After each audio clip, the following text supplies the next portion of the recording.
So you're looking to spend between $550,000 and $650,000, and you've been looking at Forest Hill and Westover Hills. Well, then this video is for you.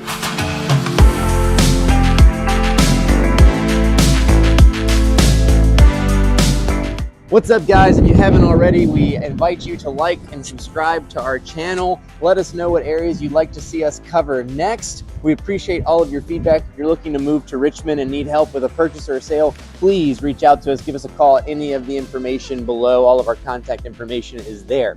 Now, we are standing off of Forest Hill Avenue, right at Forest Hill and Westover Hills. It is a pretty popular junction in this area. A lot of people have asked us to cover this area, so that's what we're going to do.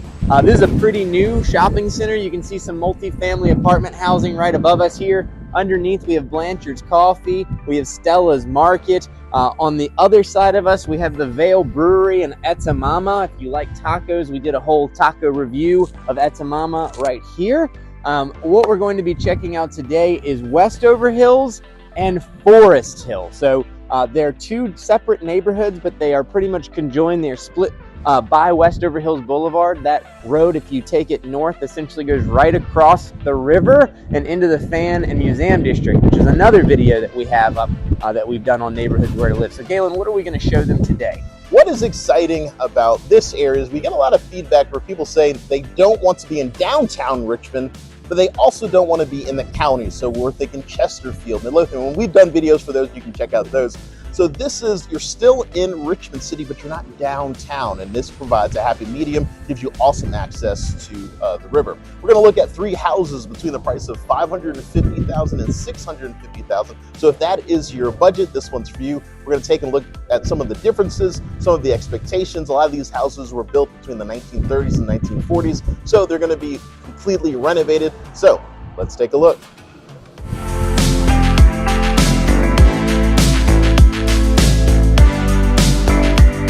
All right, guys, so we're at house number 1. We are off of Calonia in the Westover Hills side of things.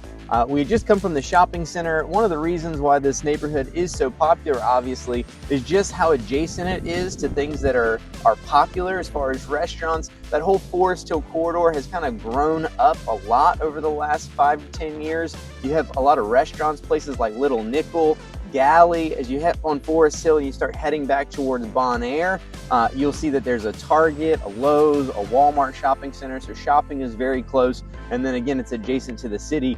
Something that's cool about all these houses is you're watching a lot of our drive-bys and things like that is just the uniqueness. Most of these were very custom-built houses with different styles. So depending on what you're looking for, you've got Dutch colonials, you've got capes, you've got ranches, you've got some splits, but not as many. You got some Cape Cods, and just again the build quality, a lot of brick, a lot of slate roofs. There's some stucco in the one that we're about to look at. So Galen, maybe give them some details about the house that we're standing at. So one of the things that I love, let's see if we can get it in there. So our house, our subject one house is right there. And before we even get in there, we always like to try to give a good idea of just kind of where you're at. And so when we look at some of the comments from our other YouTube videos, people say, well, what is the city like? Is it all just, industrial? Here's a nice little feel. So you've got sidewalks for walking here. And I know there was a comment about, can we bring the kids there? Is it a place to run and jog? So this neighborhood kind of checks a lot of those boxes for you. But as far as the house here, our first one, it's about $550,000. So that's going to be, let's say, the least expensive house that we're going to see of our three. It's about 2,200 square feet. So I believe that comes out to around $260 per square foot.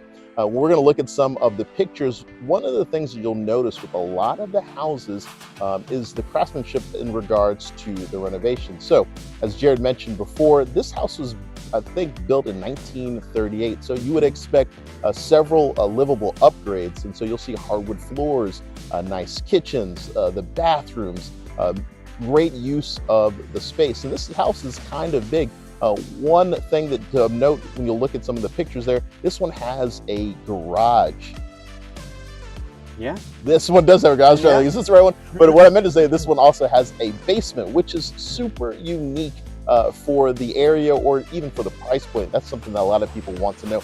How can we make use? One thing that you're noticing, there's a lot of on-street parking for this, but this house that we have, fully enclosed backyard as well as a garage. So you kind of remedy, and that's something that you will be able to find in houses like these, a lot of backyard access. Yeah, you do have alleyways all the way down Westover Hills through here, so most of these streets are one way.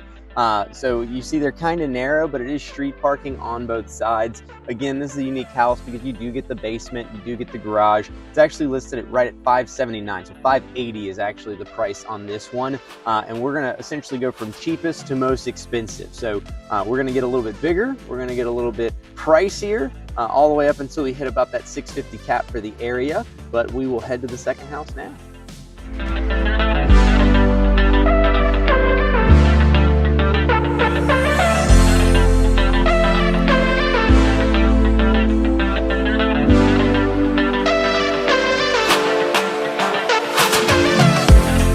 All right, guys, we're at our second house. We're on Evelyn Bird Road. We are still in the area. This is almost probably 2-minute drive from the last house. But a lot of people are going to look at the video and think, well, these are houses between $550 and $650. Can I afford this area alone?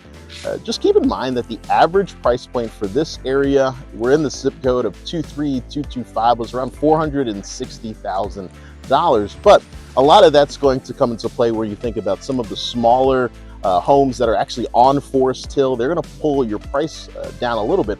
You're going to see a lot of bungalows, a lot of Cape Cods.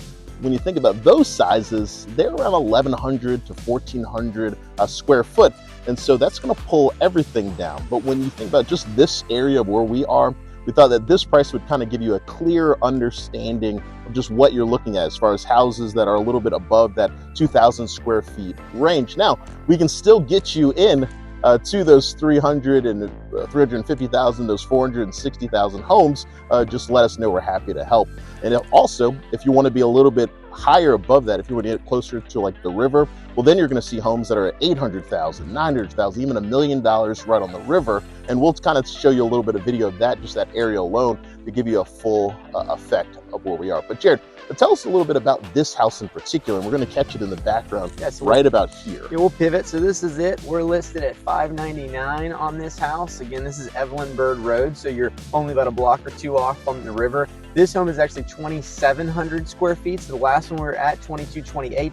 You got about 500 square feet extra on this house for about $10,000 more than the last house. But what you'll see is the finishings aren't quite as updated, whereas the last one had a completely renovated basement, a brand new kitchen, the garage, all of that good stuff. This one has the original hardwoods, which are nice, but the kitchen's a little older, some painted cabinetry. You got some older tile bathrooms. The basement isn't fully finished. Yes, it's got a fireplace and a ping pong table down there, but it's not fully renovated, right? So you will get more space for your money on a house like this, but this is one that maybe hasn't been updated quite as much. Like Galen had said, we are kind of in the median of what you would find in this actual proper Westover Hills, Forest Hill neighborhood. As you go south of Forest Hill, you're going to have more of those starter homes. But from everything Forest Hill north, which is where we're at today, and our last one is even going to be even closer to the river, we'll see that too. This is about the average of what you're going to get in the proper areas of Westover and Forest Hills without hitting the annexes or the kind of the subdivisions that are a little bit south of this area. So that's number two. We've got one more to show you. We'll get closer to the river, and we'll talk a little bit about that next.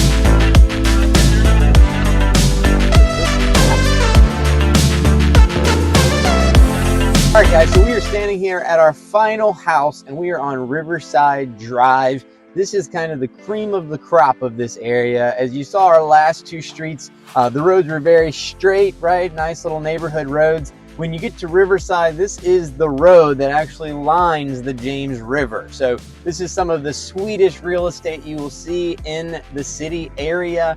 You have a nice windy road. You'll see bicycles on it. You have access to James River Park system. So you've got a buttermilk trail right down here where people mountain bike and go across the river to the North Bank Trail. So you have great river access. The last house, you can see we're not standing in front of it because it's actually up on the road on Riverside Drive. A lot of these houses here are going to hit even the $1 million plus range. You're going to have some privacy depending on how they stagger on here. The house that's on Riverside pending right this second is just over the 650 mark. It's right at 659, but a larger house than the last two. This one is 3,100 square feet. Priced right at about $210 a square foot. So lower on the price per square foot. You do get a larger home though. It does have a larger basement. This is another one that maybe isn't fully renovated on the finishings, but it does get you on Riverside Drive. Hopefully you'll see some of our B-roll driving down the streets where you can see some of these kind of stately homes that have been here. You've got new modern homes and you've got old classic homes as well. Riverside, whether you move to it or not, it's one that you're going to want to drive down and check out if you are looking to live in this area or if you're moving to Richmond. Guys, the reason why we're here is because of you. You were able to provide us with some feedback as far as what you wanted to see, and so we're happy to bring you. This is our third house. If these videos have been any benefit to you at all, please do not hesitate to like and subscribe. Happy to hear your comments, anything you want to know. This is one of the pleasures of being in real estate in such an awesome market as far as Richmond, Virginia. We get to see a full breadth of a lot of diversity as far as a property, area, price point, even square footage and finishings. If you're looking to move to the Richmond area, maybe buy here or even sell here, feel free to hit the links below, our contact information. As always, we've got the Calendly link in there under info, and you can easily reach us by email at galenandjared@centralvarealty.com. I'm Galen Parker. This is Jared Davis. Thank you so much for watching. See you next time.